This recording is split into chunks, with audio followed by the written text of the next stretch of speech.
In the quiet village of Ukan, there lived a girl named Ado.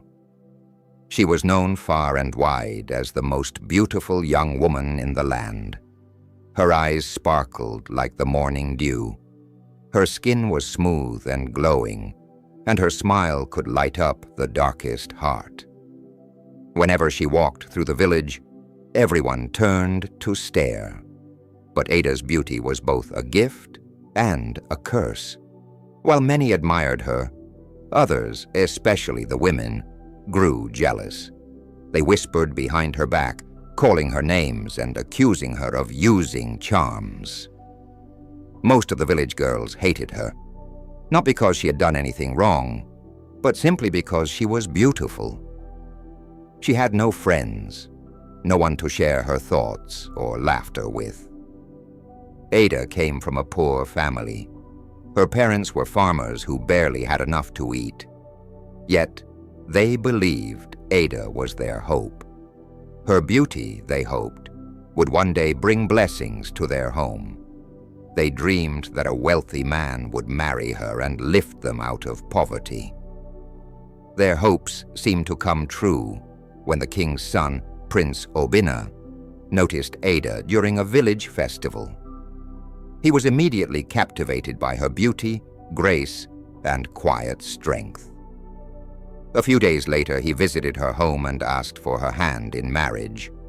News of the prince's proposal spread like wildfire. What should have been a joyful moment became Ada's worst nightmare.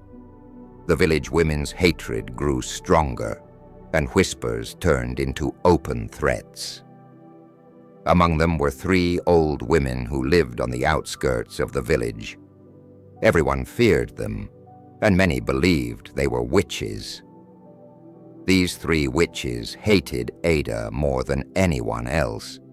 They had once been beautiful too, but time and jealousy had turned their hearts bitter. One dark night, the witches gathered under a twisted tree and cast a terrible spell on Ada. The next morning, Ada woke up screaming. Her body was covered in sores, her skin dry and cracked. Her face, once admired by all, was now twisted and swollen. The village healers could not explain the sickness. Some said it was a curse. Others believed it was punishment from the gods. People began to fear her. They thought her disease was contagious. Even the king, who once supported the prince's love for her, ordered that Ada be banished from the village. The villagers dragged her to the forest's edge and left her there to die alone. But Prince Obina did not give up on her. He disguised himself and followed her secretly into the forest. There he built a small hut and took care of Ada, feeding her, comforting her, and cleaning her wounds. Even though she had lost her beauty, the prince loved her still. Their love grew stronger in the forest. But peace did not last. The 3 witches, angry that Ada was still alive and loved, appeared in the forest one night. With red eyes and sharp nails, they threatened to finish what they had started. The ground shook, trees twisted, and evil spirits filled the air. The prince fought bravely, shielding Ada with his body. They almost died that night, but somehow they survived. The next morning, weak and afraid, the prince decided he had to find help. He left Ada in the hut and returned to the palace, pretending to be unaware of her fate. He searched the kingdom for anyone who could help Ada. He spoke to herbalists, priests, and travelers, but no one had answers. Then one day, an old magician came to the palace gates. He wore a long blue robe and held a staff made of ebony wood. His eyes glowed with wisdom. "I know what you seek," the magician said. "Take me to her." The prince quickly led him to the forest where Ada lay. When the magician saw her, he frowned. "This is not an ordinary illness," he said. "This is the work of dark magic." He prepared a potion from rare herbs, danced around her 3 times, and chanted powerful words. Suddenly the wind howled and a blinding light surrounded Ada.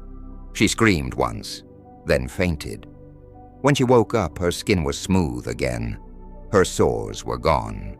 Her eyes shone, and her beauty returned, even brighter than before. She was healed. The magician then told them the truth. 3 witches from your village were behind this. Their hearts are filled with jealousy, and they used evil spirits to curse her. The prince and Ada returned to the village together. When the villagers saw her, they were shocked. Whispers spread, and the truth about the witches slowly came out. Some villagers had seen strange things at the witch's hut. Others remembered hearing chants in the night. The king called for a gathering. The magician explained everything, and the 3 witches were brought forward. Their faces were twisted with fear as the villagers turned against them. They begged for mercy, but no one listened. They were stoned to death in the village square. Peace returned to Ukan, and Ada was no longer feared. She was now respected, not just for her beauty, but for her strength and courage. She had survived hatred, sickness, and exile. And through it all, the prince never left her side. A grand wedding was held in the village. The drums beat loud, and the skies were filled with laughter and dancing. Ada, now dressed in royal clothes, married Prince Obina under the bright sun. Her parents cried tears of joy as their daughter, once an outcast, became the queen of the land. From that day forward, no one doubted Ada again. She ruled beside her husband with kindness and wisdom. And though many young girls still admired her beauty, it was her story of pain, survival, and love that became the legend of Ukan.